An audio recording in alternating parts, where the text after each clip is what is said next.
Hello students, I welcome you all to this presentation on EIA Unit First Part, General Introduction to the topic. EIA stands for Environment Impact Analysis. With the advent of modern day technology and development of human society and culture, many such fields of natural resources utilization and its production based factories, industries, technology have come up. But no such protection to natural environment, its organisms have been ensured. The extraction of non-renewable natural resources without replenishment for future generations have posed serious concerns to human wisdom. Hence, lawful intervention in these developmental works have become a requirement. Here, EIA is one of the most widely used tools for identifying and mitigating adverse environmental effects of developmental projects and proposals. So the history of EIA dates back to 1987 when UNEP adopted a set of goals and principles on EIA. Again, National Environment Policy Act 1969 in US made as a legislation. So here technical evaluation were made which were lead to objective in decision making. In India, we find that EIS start when Planning Commission in 1976 asked the DST, that is Directorate of Science and Technology, to examine river valley projects. So earlier to 1994, environmental clearance from the government was a part of the administrative decision, but that was not strict. Means law was lacking. On 27 January 1994, the Ministry of Forest and Environment made environmental clearance mandatory in India. So EIA consists of a set of strategies which consist of policy, plan and program. Policy, for example, inspiration, guidelines for any action. For example, the Water Framework Directive.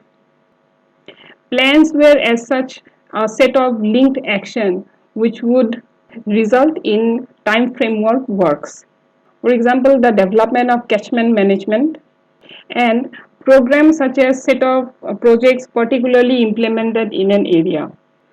So the purpose of conducting EIA is to ensure that decision makers consider the environmental impact when deciding whether to proceed with a project or not.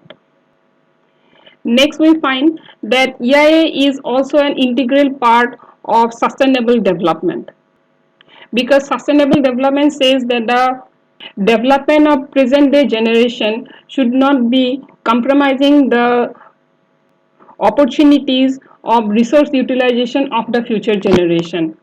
No such compromise on future generation natural resources should be made. As it is stated in the common future that it is to endeavor ensure any development meets need of present day without compromising the ability of future generation. Because EIA is one such tool which predicts the effect of proposed activity of a project. Hence, sustainable development could be easily achieved with efficient EIA activities. This is a EIA notification passed by the New Delhi Supreme Court in September 14, 2006. This is one of the report of cement factory. EIA report of limestone mine took place in Umrangso limestone mine, and I had shown this report in the class.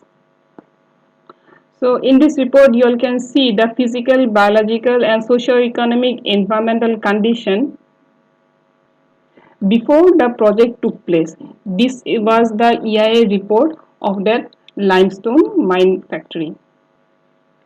Next is EIA of dams and reservoirs in Northeast India.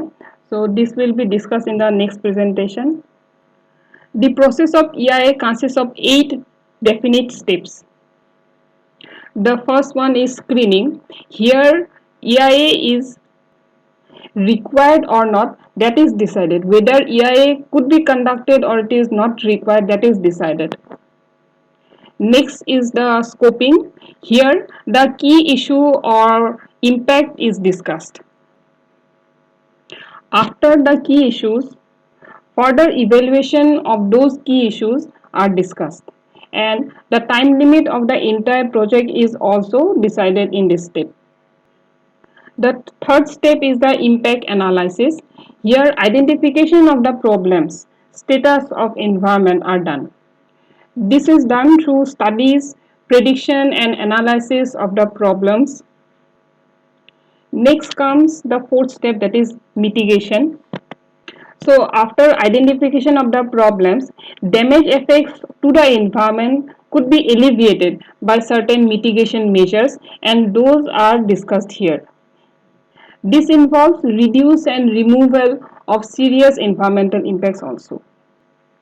Step 5 is the reporting. Here a report of the work is prepared, where analysis and result are included, and a presentation of the work is also prepared here.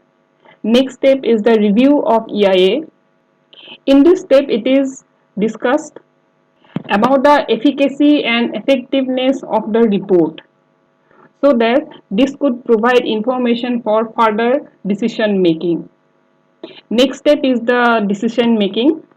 Here, a group of experts and project proponents discuss and consult before making any kind of decision.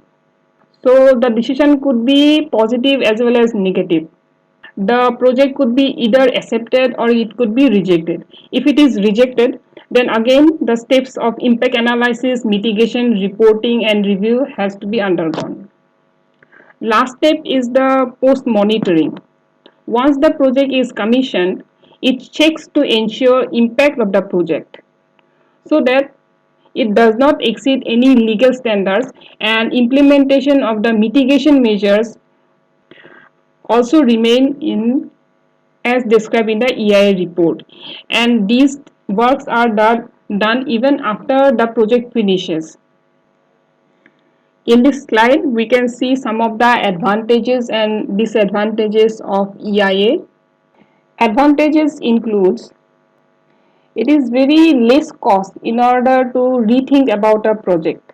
Rethinking, for example, rethinking of the delays of results or an attempt to mitigate impacts in the design process. So the whole process is very cost effective.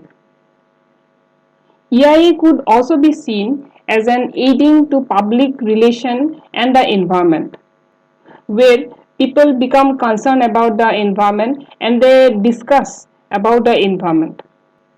In general, we know that public have a democratic right to be informed about any projects that will affect the environment.